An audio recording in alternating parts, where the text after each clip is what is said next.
Today we're going to be learning about a very important topic called apostrophes and when do we use them.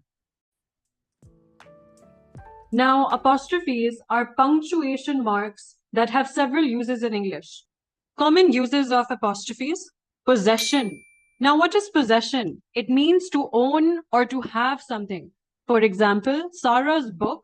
Sarah owns the book. She has the book. If we talk about possession, Sarah possesses the book. So possession indicates ownership or belonging. Now there are rules for singular and plural nouns. There are different rules. For singular nouns, you have to add an apostrophe S. For example, the cat's toy. Cat is singular and it owns the toy. So we are going to add an apostrophe S. Now for plural nouns that already end in S, for example, dogs, teachers. Now when you're showing possession for plural nouns, like the teacher's lounge, it's the teachers, they are owning it, right? So all you will do is add an apostrophe in the end.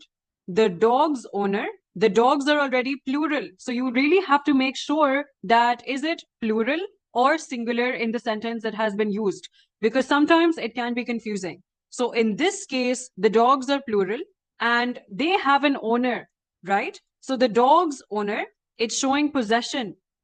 So we will only use an apostrophe. We will only add an apostrophe. The second use of apostrophe is for contractions.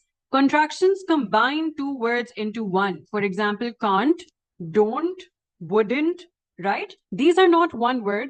These are two words. Would not becomes wouldn't. Can not becomes can't. So in order to combine these two words into one, we will apply an apostrophe. So contractions combine two words into one. An apostrophe replaces omitted letters. For example, the letters that we remove once we combine these two. So omitted letters in contractions, for example, don't, do not, it's, it is, or it has.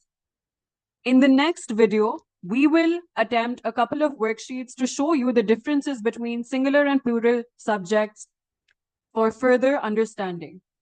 So, right? So